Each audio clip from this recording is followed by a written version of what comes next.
like after a while, some people, report starting to have a state of clarity. You do go through brain fog, which this weekend I felt like I experienced that a lot, and I had a lot of getting up. You know how when you have low blood pressure, you just feel dizzy when you stand up. So I had a lot of that this weekend. Or even if I had been up for a while, I just feel like, oh, I'm so out of breath. I'm exhausted. I'm tired. And that's how my body felt. But it's like it felt like that, but it didn't feel like that. So, that's the balance. Oh, we're talking about the fats. Yes. My clarity's coming back.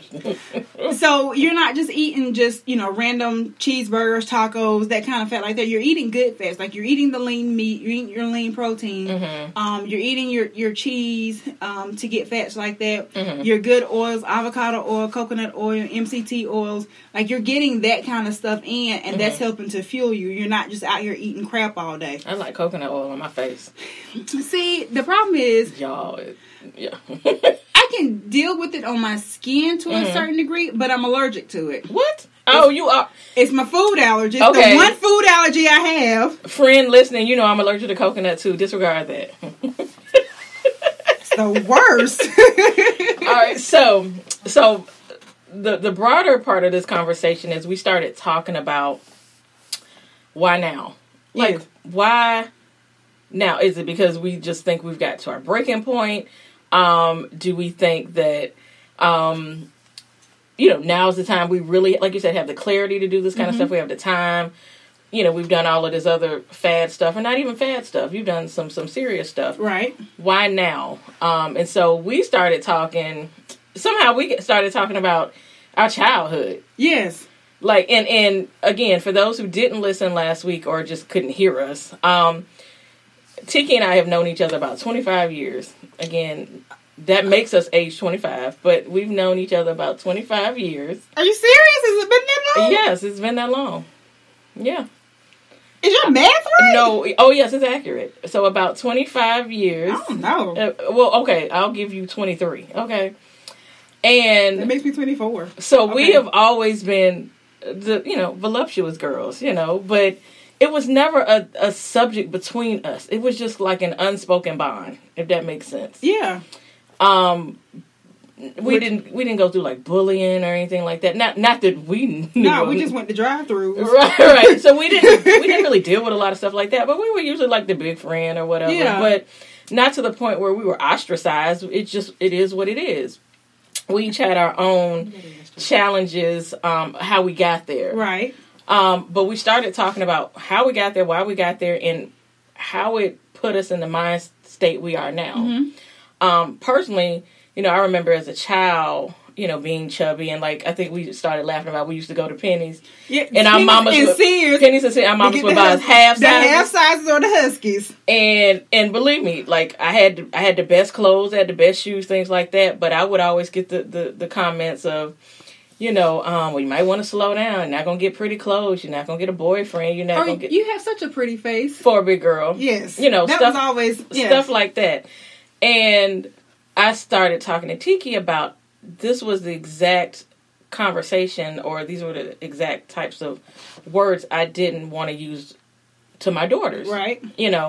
I started having anxiety about my oldest daughter about 18 months ago. So she was big at birth. She was 9 pounds, 6 ounces. Healthy though. She was healthy. Happy baby. Yes, I did not have gestational diabetes or anything like that. She was just a big happy baby. So immediately my anxiety, which we'll discuss in later episodes, immediately said, I don't want her to be an overweight child.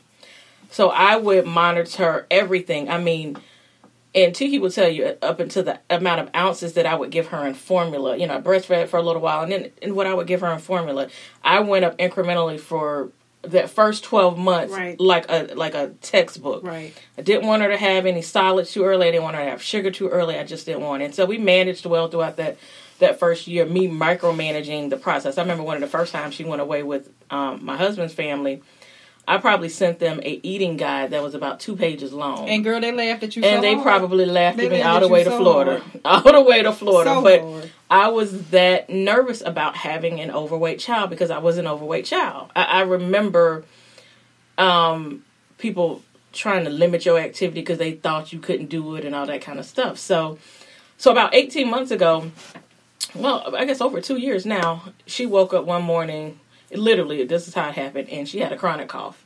Like, we went normal, and then almost the minute she turned 3, she had this chronic cough. Mm-hmm. And so at first we just thought it was the standard daycare stuff, like whatever, you got germs. And at that time, she had just turned 3, so the only thing you could really give them was Tylenol or Motrin, maybe a little saline up the nose, stuff like that, humidifier, nothing too heavy. So after about a month, I was like, why is this cough not going away? So went to the pediatrician. Pediatrician said the same thing. Oh, it's just viral, lots of fluids, whatever. So long story short, we went about a solid year with her having this cough. And I'm talking sleepless nights, early pickups from daycare because she just couldn't manage. She wasn't able to get through a sentence. She couldn't eat. It just was ongoing. We would kind of go through a certain period where it would go down and then it would pick back up with a vengeance, and we just didn't know what to do. So right around her 4th birthday, the pediatrician finally referred us to her asthma and allergy specialist, which in my mind was almost like a lifesaver to us. Which you have referred us to for my nephew. Absolutely. It is working miracles. Yeah, so we started going to this asthma specialist, and they didn't initially diagnose her with asthma, but they said she has asthma type symptoms. Okay, fine. What do we do? What medication do we need to put her on so this goes away? Right. Now, I'm thinking this is something like a quick fix. Like, within 30 days, we're done with this.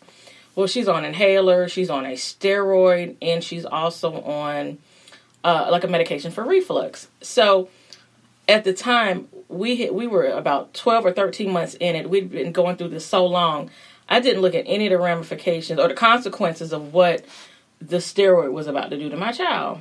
So I'd say about 3 months in, after she'd probably gone through 2 rounds of that like 5-day stint of steroids, I immediately noticed like a weight gain. She had gained something between like 5 to 8 pounds in that 3-month period. Now that's and big. For a child, that's a lot. That's big for a 3-year-old. She was, well, by the time she was 4, so that's big for a 4-year-old. I mean, and she's in uniform, so I could immediately see the difference. I'm buying clothes constantly. I mean, everything, even down to undershirts. I'm like, what is going on? So I started talking to my husband about it. I'm like, after I started doing my own research, I said, I'm pretty sure it's the steroid. She has to get off of this. But again, at that time, we had not found the right combination of medications to knock out this cough. So when the cough would get really bad, that's the only thing I knew to go to. Right. So finally, last summer, I had a conversation with the allergist. I said, look, I'm not trying to be one of those moms where I need you to put a magic wand on it, but I need the weight gain to stop. And I need to find something where my child can manage this cough on a daily basis. So we tried something different, and for about 2 months, it increasingly got better to the summer. She didn't take any medication all summer. That's how good it got. And so we finally started being able to kind of see the weight loss, because she's active, period. Right, she is. She's really active, but she was already kind of predetermined to be overweight or larger, but this didn't help at all. So we kind of went through that, and so by the time school got back in, of course, that first week of germs, here comes the cough again. But now, just to say, we finally got to a point where we know how to manage it. We know how to manage it. But that has made me the most anxious mom you'll ever meet, because now all I do is worry about what's going into her mouth. All day, every day. I don't even worry about myself. I worry about, did she have too much sugar today? Did she drink soda today? Not soda, but did she drink juice? Did she drink enough water? Did she have enough fruits, enough vegetables? Did she only eat one, sandwich versus, did she eat a half a sandwich versus a whole? All of that kind of stuff. Well, we're probably in the same boat, being is that I'm on the opposite end of the spectrum, because mine is on the smaller end. She was small through gestation, small. She was, right on 5 pounds, just enough to be able to come out the hospital at birth. And so she's remained small all of her life. We don't say that she's small. We say that she's petite. Well, she looks normal. I will tell you that. She compares to the rest of the kids. Because there's some smaller ones and there's some larger ones. Right. So she's, she's trending towards normal at this point. She's not as petite as she was before, unless there are a bunch of other little small 5-year-olds out there as well. They've linked up and formed a crew. Height-wise, she's normal. I will tell you that. she's still just under. Mm-hmm. She's not right at that 50%. She's just still under, but she's not in that 5 to 10. And at one point, we were in the negative 3% category, mm-hmm. Especially weight wise that she was before. So yeah, she is picking up. She's growing. Just a few months ago, her little legs just stretched out. Had to buy new pants. Had to buy new pants. Mm-hmm. You know, nothing in the waist because she has no weight. No weight at all. But, you know, those little legs stretched out. And so, but because of that, initially, I was like you. I was very worried about everything that went into her mouth because, like you said, had always been overweight, so I'm afraid of having a big kid. Mm-hmm. I don't want her to have to go through anything that I went through as far as people talking about her weight or being pretty for a big girl or anything like that. Because, I mean, just as a mother, just naturally, we want to remove all the barriers we can from our babies. Please. I mean, we just naturally want to protect them as much as we can. We can't do it all, but we want to as much as we can. I think that's what makes us good mothers. Yeah. If we didn't want to do that, we would be one of these mothers out here that's on TV. No. I'll take a TV check. No, I don't mean those kind of mothers on TV. I know what you mean. The ones that are arrested. Yes. The ones who have mug shots. Right. For various heinous crimes to babies. Which, you know, that's a whole other topic. But I did monitor what she ate very closely. And, you know, turns out she had some food sensitivities. Yeah. So then we was trying to figure out what she could eat, what she couldn't eat. Again, still monitoring it very closely. I think I overfed her one time in her infancy, and she projectile vomited it right back to me very quickly, and I've never overfed her since then. You gotta go at their pace. Yes, yes, I'm very, very, very particular about how much I would feed her. And I made her breakfast every day when she went to daycare. I wouldn't let anybody else feed her anything unless it was something that I had already prepared or it was on my list of approved It was organic. Foods. It was organic. I went through all of that. Tried making our own baby food to ensure, it was all that kind of stuff. I still have that baby bullet, the green one. Girl, I'm tired thinking about it. Yes. So, and to make sure, she didn't become a big kid. And she's done very well now. Like, I didn't like for her to eat a lot of fast food. And if she would, it'd be, something that still wasn't too heavy. She doesn't eat a lot of hamburger now. She doesn't like it at all. So I'm good for that. Not big on hot dogs. She's a kid, so she'll eat up all the fries. Yeah. But it is what it is. She's getting some sort of nutrition in her body. But I didn't buy chips. I didn't buy cookies. I didn't have sugary drinks. Like, we had, like, the unsweetened apple juice. And then I'm still watering that down. Yeah. Anything sweet that she would have, it would possibly be, like, a graham cracker. Something like that. Might have been, like, the only sweet thing that I would give her. Just to make sure.